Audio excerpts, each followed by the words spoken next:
Chaque année, plusieurs dizaines de milliers de personnes ouvrent des boutiques en ligne et quelques mois plus tard, plus de la moitié va stopper son business.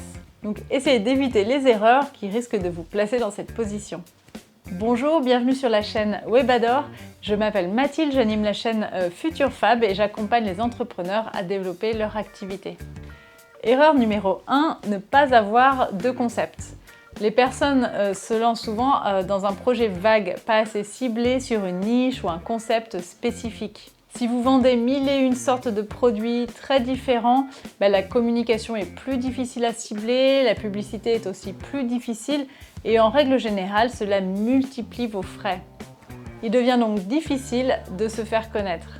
Concentrez-vous sur des produits spécifiques, ciblez votre activité, cela vous aidera à vraiment vous démarquer de la concurrence. Erreur numéro 2, ne pas avoir de plan. Beaucoup de personnes s'inscrivent comme micro-entrepreneurs, créent leur site, commencent à vendre des produits, mais ils n'ont pas vraiment défini un plan qui les aidera à atteindre leurs objectifs.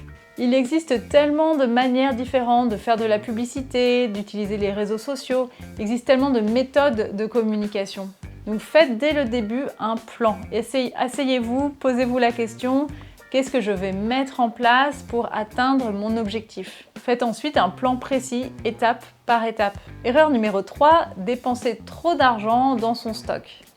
Beaucoup de débutants mettent toutes leurs économies dans leur stock et ne gardent plus rien pour le marketing, qui est pourtant essentiel au démarrage de votre micro-entreprise. Acheter trop de stock au détriment de sa communication ou de son marketing, c'est d'autant plus une mauvaise idée qu'un gros stock n'est pas vraiment essentiel au départ. Il est plus judicieux de partager son capital de départ entre stock et communication marketing et une fois que la vente commence à marcher, réapprovisionner son stock selon les besoins. Erreur numéro 4, ne pas prendre en compte le SEO dès le début de la conception de sa boutique, donc l'optimisation pour les moteurs de recherche. Le SEO est ce qui permet de rendre visible son site internet dans les pages de résultats des moteurs de recherche. C'est donc essentiel pour le succès d'une boutique. Mais c'est aussi un processus qui prend du temps et un temps qu'on ne peut pas forcément accélérer. Donc pensez donc à l'aspect SEO de votre site dès le début. Utilisez les champs spécifiques que vous propose Webador dans les paramètres de vos pages et de vos produits. Cela va vraiment vous aider. Et aussi, nous avons une magnifique vidéo qui vous explique en détail comment améliorer son classement dans Google. Donc je vous invite à la regarder.